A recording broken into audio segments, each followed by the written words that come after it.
जय हिंद साथियों, आप सभी का स्वागत है। तो सामने आपके क्वेश्चन दिया गया है 7 नंबर, बहुत ही महत्वपूर्ण क्वेश्चन है। फिर भी उससे पहले हमें जानना पड़ेगा कि अवयवों का गुणा कब होता है और कब नहीं होता है। आपने सुना नहीं, हमने एक बार बताया था आपको पिछले वीडियो में कि अवयव का गुणा कब संभव होता है और कब नहीं भी होता है। ये भी होता है क्या? बिल्कुल, देखिएगा यहाँ पे। अगर मैं बात करूँ यहाँ पे तो इसका दिया गया है कि इसकी कोटि होगी 2 गुणे कितना 2। इसकी कोटि क्या होगी 1 2 3 और यहाँ से 3 गुणे और ये भी कितना हो जाएगा 1 2 और 3 हो जाएगा। सर यहाँ पे 3 गुणे 3 कोटि की हो गया। इसको हटा देते हैं, नीचे वाला अभी हटा देते हैं अभी के लिए, ठीक है। हम केवल 2 ही पे ले रहे हैं, ठीक है ना। इसको ले लेते हैं 2 गुणे कितना 3। अब क्या इसका जो है पूछे आपसे, क्या इसका बी ए संभव है, क्या इसका ए भी संभव है, कौन सा जो है संभव है आपका? बी ए गुणा करके ला सकते हैं क्या? ए भी बता सकते हैं क्या? नहीं बता सकते। किसको नहीं बता सकते, अब देखते हैं। तो यहाँ पे देखेंगे कि जो ए और बी है, अगर ए बी में गुणा कराया जाए तो ए की कोटि कितना है 2 गुणे 2 है, बी की कोटि कितना है 2 गुणे 3 है। तो इसमें हमें ध्यान रखने वाली बात क्या होती है कि जो पहला पहला जो अवयव होता है उस अवयव का जो स्तंभ होता है और दूसरा अवयव जो होता है उसकी पंक्ति, यानी कि स्तंभ और पंक्ति क्या होती है आपस में बराबर होती है। तो बराबर होगी तो इसका मतलब इसका गुणा क्या है संभव है। समझ रहे हैं? अगर यही बात करें हम बी और ए की बात करें तो बी को पहले लिखेंगे तो 2 गुणे 3 हो जाएगा और इसको लिखेंगे तो 2 गुणे क्या होगा 2 होगा। इस बार देखेंगे कि ये दोनों आपस में क्या है भाई साहब बराबर नहीं है, यानी कि भाई साहब इसके चेहरे पर क्या हो जाएगी उदासी छा जाएगी। समझ रहे हो ना? ये बेचारा रोने लगेगा।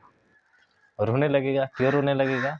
क्योंकि सर यहाँ पे देख रहे हैं कि इसको 3 मिला है, इसको 2 मिला है, दोनों का मान बराबर नहीं है भैया। और जब बराबर मान नहीं होते हैं तो इसका मतलब उसका गुणा संभव नहीं है। तो आप कह सकते हैं कि सर बी ए तो संभव, ए भी तो संभव है, पर बी ए संभव हमारा नहीं है, यानी कि बी ए मान आप नहीं निकाल सकते। समझ रहे हैं ना? दोनों की कोटि, इसकी अंतिम, इसका स्तंभ और इसका पंक्ति नोट करके लिख लीजिएगा। यदि अवयव ए के स्तंभों की संख्या तथा अवयव बी के पंक्तियों की संख्या आपस में बराबर होती है तभी उसका गुणा संभव है, अन्यथा नहीं। समझ में आया क्या? बिल्कुल। तो आप समझ गए होंगे गुणा। अब गुणा कैसे करते हैं ये भी तो जानना जरूरी है ना। बिल्कुल, तो चलिए आपको गुणा करके हम दिखाते हैं। अब तो ए भी तो संभव है, बी ए तो संभव आपका नहीं है, तो चलिए हम ए और बी का गुणा कराते हैं। यहाँ पे कैसे गुणा होता है जरा ध्यान से देखिएगा भैया, जरा इसको ध्यान से आपको देखना है। पहला चीज़ कि जो ये वाला होता है, ठीक है, जो ये वाला होता है, ये वाला जो पंक्ति होता है इसके पहले स्तंभ में गुणा करेगा, यही एक बार दूसरे स्तंभ में गुणा करेगा और यही एक बार तीसरे स्तंभ में भी गुणा करेगा। समझ रहे हैं ना? तो चलिए पहली पंक्ति का गुणा कराइए इसके साथ, तो ये हो जाएगा A11। देखिए A11 के साथ B11 आ जाएगा, फिर प्लस होगा, ध्यान रखिएगा। A11 के साथ B11 आया है और A12 के साथ इसके नीचे वाला आएगा, ये लॉजिक है इसका, ठीक है ना। तो A12 के साथ क्या आएगा, तो आप कहेंगे सर A12 के साथ आएगा B21, क्या आएगा B21। समझ में आया क्या? ये पहला हो गया।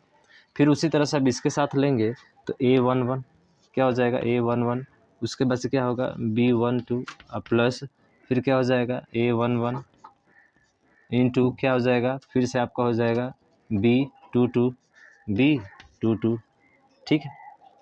यहाँ पे A12 है ना, A12 है और B22 हो जाएगा। समझ में आया? बिल्कुल। फिर इसका तीसरे के साथ लेना है तो A11 और उसके बाद से क्या है B13 प्लस फिर क्या है A12 और फिर क्या है B23। समझ रहे हैं ना? समझ रहे हैं ना?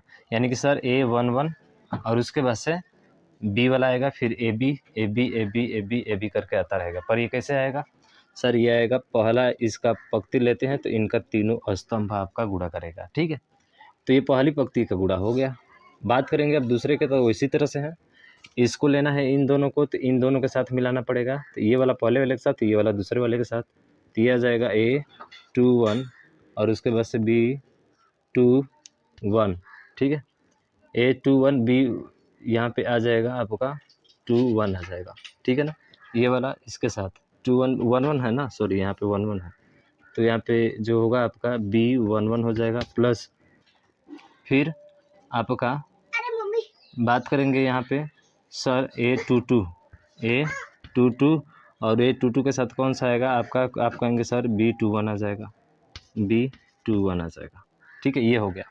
फिर इसके साथ इसका लीजिए तो A21 और उसके बाद से क्या हो जाएगा B12 प्लस फिर क्या हो जाएगा A22 और B क्या हो जाएगा 22 हो जाएगा। फिर करके जो है अब इसका तीसरे वाले के साथ तो A21 और उसके बाद से B13 प्लस A22 और B23, ये हो गया इसका गुणा। थोड़ा सा लंबा है, फिर अभी आपको अच्छे से समझ में आ गया होगा, कहीं दिक्कत नहीं। यानी कि सर जो ये पहला वाला है ना, ये पहला वाला एक बार इसके साथ एक बार इसके साथ गुणा करेगा। ठीक है, पहले वाले की बात करें तो ये A112 केवल इसको ले रहे हैं तो ऊपर वाला ये पूरा इंच में गुणा करेगा। ठीक है, एक बार इसमें गुणा करेगा, यानी कि पहले वाले के साथ पहला वाला, दूसरे वाले के साथ दूसरा वाला। ठीक है, उसी तरह से बात करेंगे सर ये वाला तो ये वाला इसके साथ और ये वाला इस निचले वाले के साथ, बीच में क्या होगा प्लस होगा। ठीक है, उसी तरह से ये वाला है तो सर ये वाला जो है इसके साथ और ये वाला इसके साथ। ठीक है, फिर ये वाला इसके साथ और ये वाला इसके साथ, फिर ये वाला इसके साथ और फिर ये वाला इसके साथ। समझ में आ गया क्या? इस तरह से आपको करना है। मानते हैं ये 2/3 का हम बताया, ठीक है ना, 2 कितने का बताया है 3 का बताया है। देखिए इसकी जो कोटि आएगी ना, इसकी जो कोटि आएगी ए बी की वही आएगी जो आपका बताया था। क्या सर ए की कोटि क्या थी, ए का स्तंभ क्या था 2 और बी की कोटि क्या थी आपका 3, यही आपको मिलने वाला है। देखिए यही आया भी है, ये हो गई पंक्ति और ये हो गया स्तंभ। समझ में आ गया क्या? ऐसे इसको गुणा करते हैं, कई बार प्रैक्टिस कीजिएगा आसानी से आ जाएगा, आपको कहीं भी दिक्कत नहीं होगा। ठीक है, अब चलिए क्वेश्चन को सॉल्व करते हैं। ये वाला क्वेश्चन आपको सॉल्व करना है। ठीक है, तो आप समझ गए होंगे और जो बताया आपको वो नोट कर लीजिएगा उसको। ठीक है ना, चलिए इसको सॉल्व करते हैं हम लोग। क्या इसका गुणा संभव है? बिल्कुल सर, 2/2 का है हमारा, तो 2/2 का ही आंसर आएगा। तो हम क्या करते हैं इसमें से इसको घटा देते हैं। इसको मान लेते हैं समीकरण नंबर 1 और इसको मान लेते हैं 2। समीकरण हल किया ना, एक में से पहले वाले से दूसरे को घटा देना। तो जब इसमें से इसको घटाएंगे या जोड़ेंगे, जोड़ते ही हैं, यहाँ पे लिख देते हैं हम। ठीक है, समीकरण 1 प्लस समीकरण 2, समीकरण 2 जैसे ही जोड़ेंगे तो y से y क्या हो जाएगा खत्म और ये बचेगा 2x। तो ये हो गया आपका 2x बराबर। अब इसका जोड़ कैसे करते हैं सर? पहले वाले के साथ पहले वाला जोड़िए, 7 और 3 कितना हो जाएगा? आप कहेंगे सर 10 हो जाएगा। 0 में 0 जोड़ेंगे तो क्या होगा? 0 हो जाएगा। 2 में 0 जोड़ेंगे तो क्या होगा? 2 होगा। 5 में 3 जोड़ेंगे कितना हो जाएगा? 8 हो जाएगा। सिंपल सा, पहले वाले के साथ पहले वाला, दूसरे वाले के साथ दूसरे वाला, तीसरे वाले के साथ तीसरा, चौथे के साथ चौथे, जोड़ दीजिए, कहानी खत्म। तो ये आ गया। हमें x का मान निकालना है, तो x का मान निकालेंगे तो देखिए गुणा के हेतु उधर जाकर क्या करेगा? भाग, यानी कि सब में 2 से भाग कर देना है। तो भाग कर दीजिए सब में 2 से। सर 2 5 10, 0 ही होगा। 2 से एक बार में और 2 से कितना बार में? 4 बार में। x का मान इतना आ गया आपका, x का मान ये वाला आ गया। अब x का मान ले जाकर किसी एक में रख दीजिए, 2 में रखिए चाहे 1 में रखिए। तो हम लोग क्या करते हैं, x का मान समीकरण 2 में रखिए चाहे 1 में, समीकरण 1 में रख रहे हैं। ठीक, 1 में रखने पर तो जैसे ही 1 में रखेंगे तो यहाँ पे हो जाएगा x की जगह पे क्या लिखेंगे सर? ये हो जाएगा 5014 और प्लस का क्या है y बराबर, ये है आपका 7025। हमें मान किसका निकालना है? हमें मान निकालना है y का।